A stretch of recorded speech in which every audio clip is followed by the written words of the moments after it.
Los derechos humanos protegen a quienes son agredidos por los poderes del Estado. En la Edad Media era absurdo plantearlos. No había derechos para los hombres. La figura del Cristo torturado justificó la tortura de Torquemada. Todo régimen autoritario reprime desde un absoluto. Primo Levi dice: existe Auschwitz, no existe Dios. ¿Dios ignoraba la ESMA? ¿Las matanzas en Vietnam? En un mundo en el cual el silencio de Dios es agobiante, los seres humanos tenemos la obligación de tomar la palabra.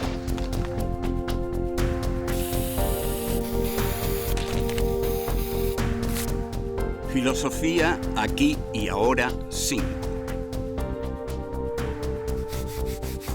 Filosofía y derechos humanos. Encuentro 11. Terrorismo de Estado en la Argentina. 1. El proyecto económico. 2. La teoría de los dos demonios. 3. Los indiferentes y los tímidos. 4. Estado y justicia. Los delitos de lesa humanidad. 1. El proyecto económico.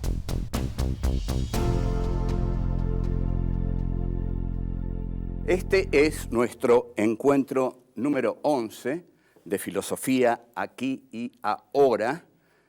Y el tema del encuentro número 11 es terrorismo de Estado en la Argentina. No cambie el canal. Usted quédese ahí, junte coraje y mire. Porque aquí pasaron cosas muy terribles en este país, de las cuales muchos no se quieren enterar.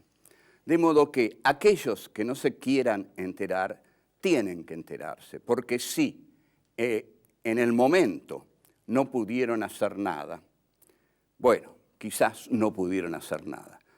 Pero no poder hacer nada y no querer enterarse es ya ser un cómplice. ¿Me entienden? Un cómplice es muy feo. O sea, si uno no pudo hacer nada, por lo menos tiene el deber de saber bien lo que pasó. Y acá, honestamente, se lo vamos a contar bien. Terrorismo de Estado en la Argentina.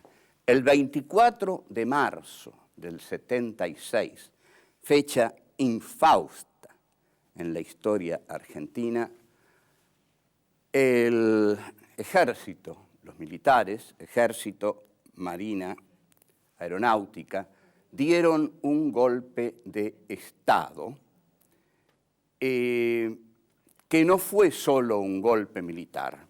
Todos sabían y todos decían que lo que venía nunca había ocurrido, y nunca había ocurrido porque nunca se había llegado a un grado tan extremo de represión, de crueldad y a una medida como la instauración de campos de concentración en la Argentina que nunca habían existido bajo ninguna dictadura. Ahora bien, estamos acostumbrados y se está acostumbrado a creer que el golpe del 76 fue un golpe estrictamente castrense, militar, porque inmediatamente aparece la Junta, Videla en el medio, Agosti y Macera. Pero no, el golpe del 76 fue sostenido, requerido, exigido y pedido por grupos civiles, económicos, muy importantes, por el liberalismo argentino que quería la destrucción del Estado, la libertad del mercado, la libertad de los capitales, el capitalismo financiero y los préstamos del exterior que fueron los que formaron la impresionante deuda externa que ese gobierno dejó, aparte de la deuda interna que dejó en vidas humanas. El golpe militar fue facilitado por los errores de mucha gente, fundamentalmente el gobierno peronista y la guerrilla que se dedica a acciones tan temerarias y tan absurdas como el asalto a Monte Chingolo, donde mueren asesinados directamente muchísimos guerrilleros y donde Santucho cree que es la operación más grande después del Moncada, la de Fidel Castro. Pero lo cierto es que es la alfombra roja para el golpe. Y ahí Videla dice, hay 90 días para que el gobierno se rectifique y si no, vamos a dar el golpe. Ahora, el verdadero golpe tampoco es contra el peronismo, el verdadero golpe es contra el marxismo.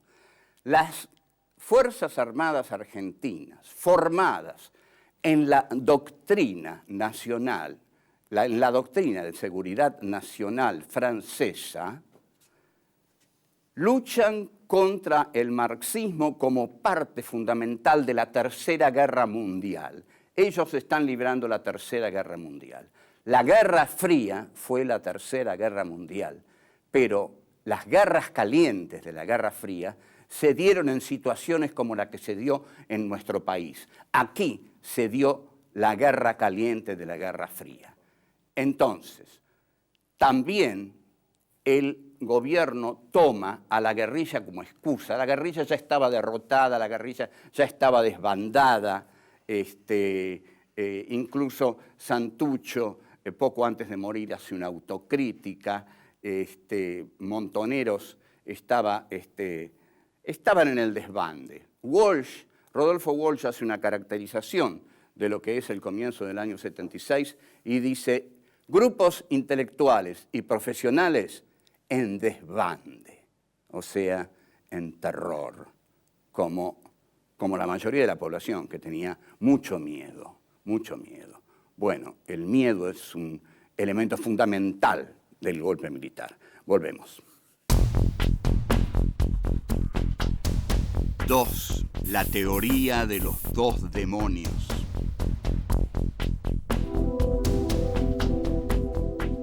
La subversión estaba derrotada en 1976, de modo que fue una excusa.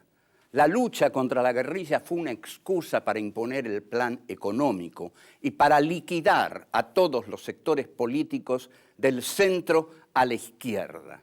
Entonces, la excusa de la subversión constantemente sirve. Luchamos contra la subversión es terrible, etcétera, etcétera, pero sirve para instaurar en el país un sistema económico que favorece a las grandes empresas. Las pequeñas y medianas empresas se funden, porque todas las fábricas cierran las persianas, porque todas las enormes fábricas, los monopolios para los cuales se ha hecho este golpe y se han beneficiado con este golpe, se devoran a las pequeñas fábricas o las pequeñas fábricas se funden.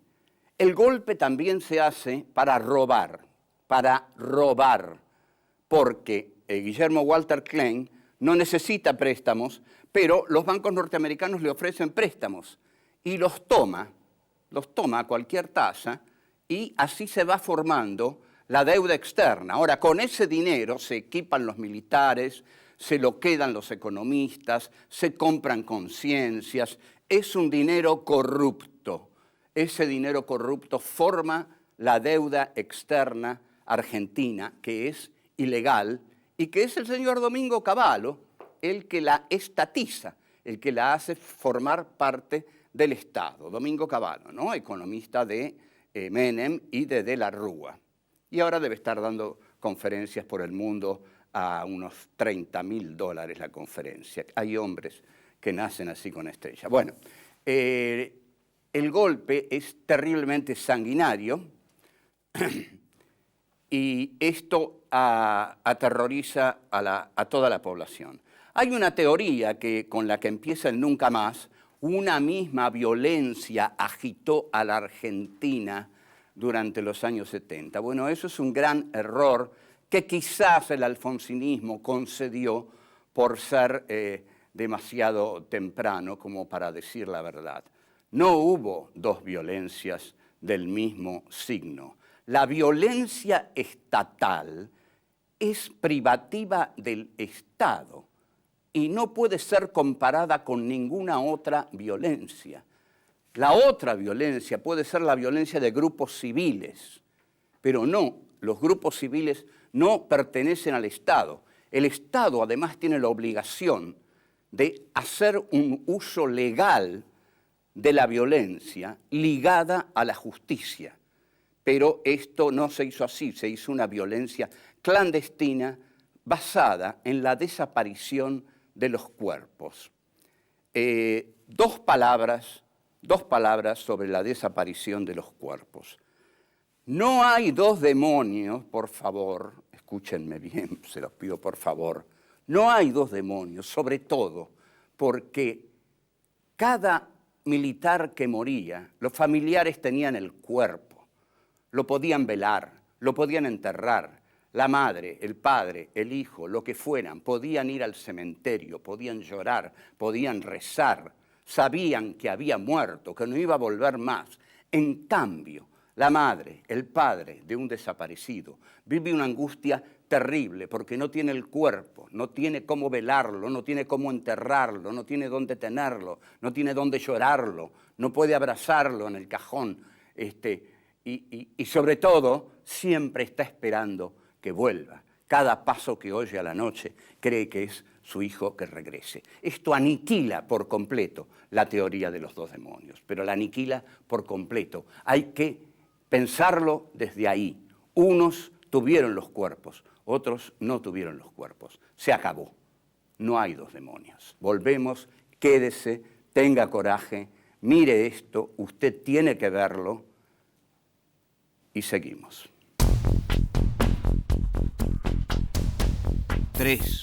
Los indiferentes y los tímidos.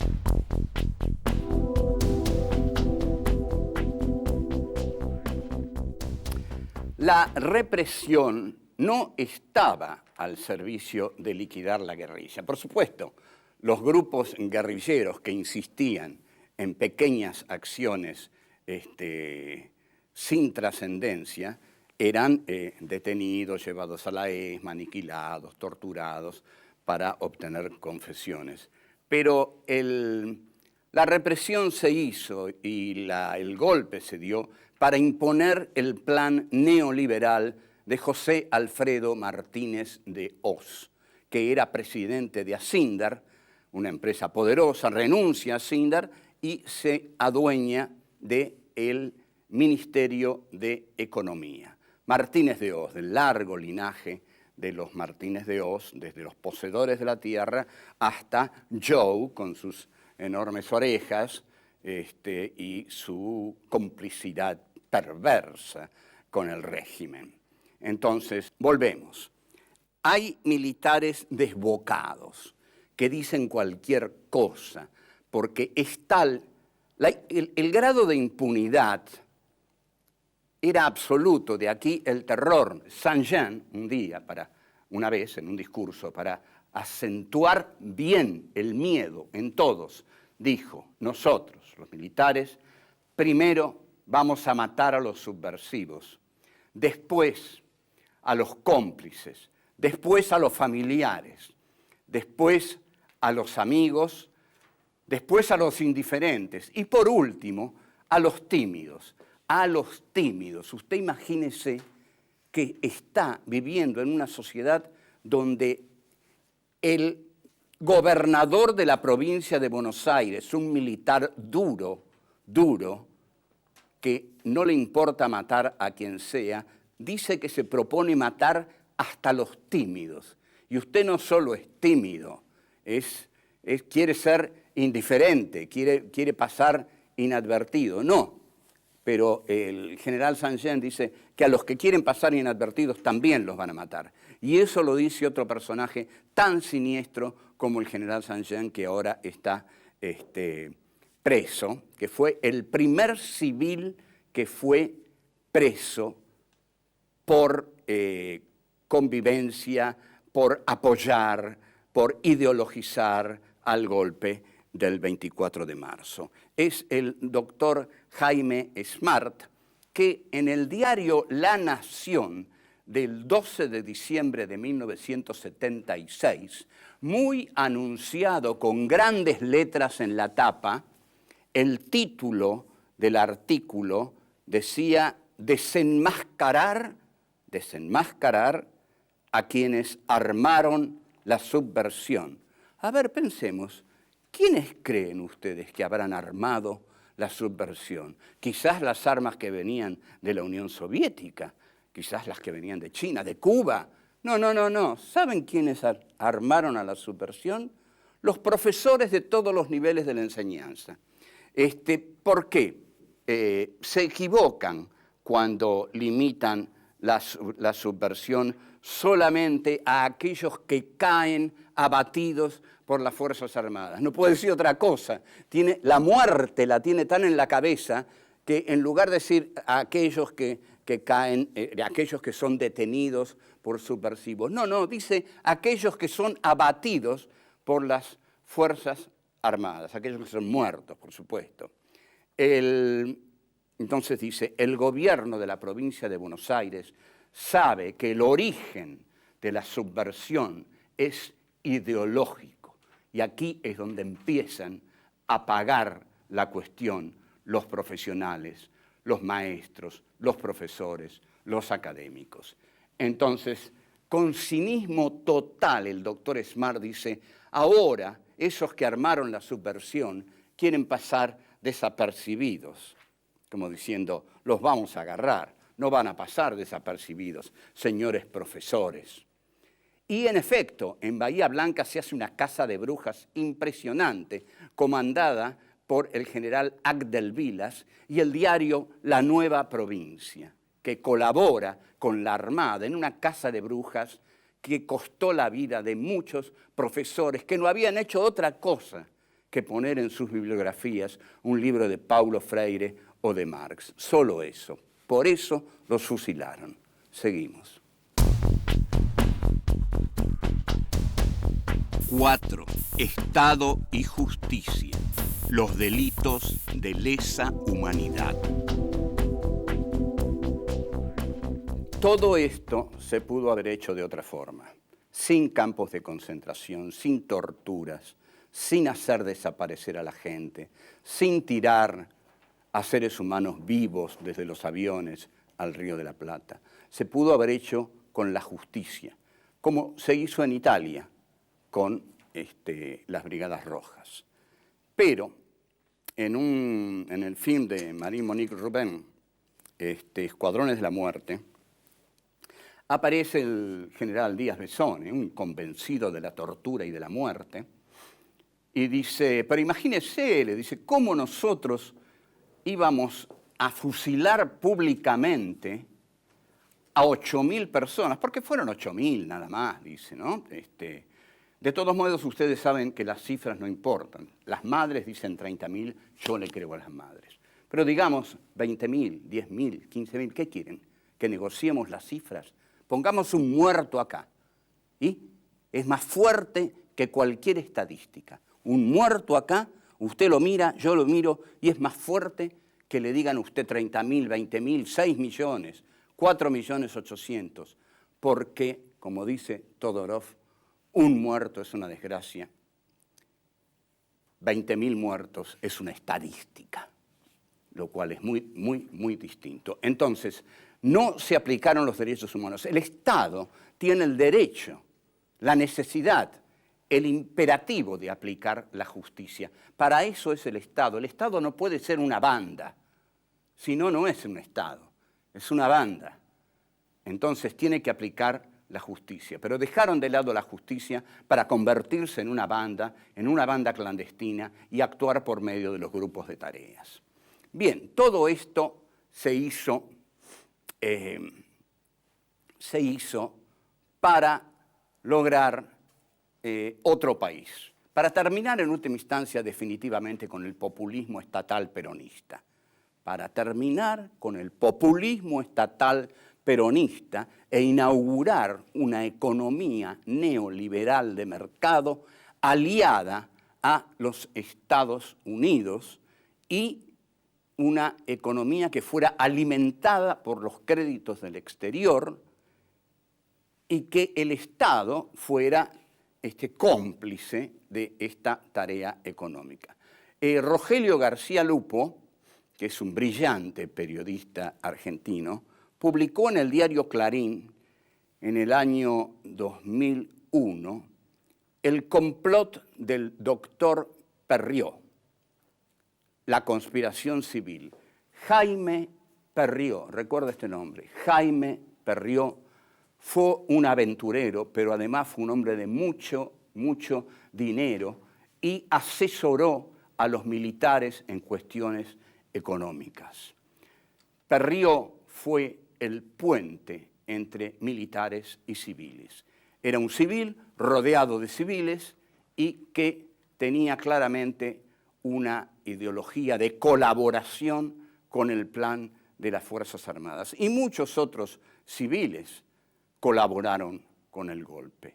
¿Dónde están hoy? Holanda, cuando la chica esta Sorreguieta se quiere casar y ser princesa, investigan profundamente al padre y no le permiten asistir al casamiento de su hija, porque fue ministro de Agricultura de la dictadura asesina argentina. Entonces Holanda, que no iba a recibir la copa en el Mundial del 78 si lo ganaba, impide, dice no, el señor Sorreguieta no, la chica que se case, pero el señor Sorreguieta a Holanda no entra porque fue cómplice de un gobierno de asesinos. Ahora bien, son juzgados por delitos de lesa humanidad, y vamos a aclarar bien qué es un delito de lesa humanidad. El Estado no puede cometer crímenes arbitrarios. El Estado tiene que hacer justicia y cuando apresa a alguien, tiene que suponer ante todo que esa persona es inocente y después demostrar su culpabilidad. Este es un principio fundamental de la juridicidad de las naciones, desde Hobbes en adelante, o antes, pero desde Hobbes, por lo menos desde el Leviatán en adelante. Hay que demostrar primero la culpabilidad y después se verá, pero todo detenido es inocente. Por eso, usted no se asombre si yo le digo que los 30.000 o los 20.000 o lo que sea, eran todos inocentes, porque ninguno fue juzgado, ¿está claro? Ninguno fue juzgado. Y en cuanto a los que se dice que murieron en enfrentamientos, hay muchas dudas acerca de esos enfrentamientos, porque muchísimos enfrentamientos fueron fraguados deliberadamente para pasar listas de muertos que ya habían sido fusilados en los campos de concentración. Entonces, los derechos humanos, ¿dónde están? Son las organizaciones de derechos humanos que defienden el primer punto de la Declaración de Derechos Humanos. Toda vida es valiosa e irreemplazable. Esta debe ser la primera verdad que debe anidar en el corazón de todos los hombres y que desgraciadamente no es así. Pero si fuera así, viviríamos en otra clase de mundo. El terrorismo de Estado, por el contrario, barre con los derechos humanos y jamás va a considerar que una vida es sagrada, sino que va a considerar que una vida no vale nada. Porque el general Ramón Camps dijo, nosotros no matamos personas, matamos subversivos. ¿Hace falta que le diga algo más? Chao, hasta luego.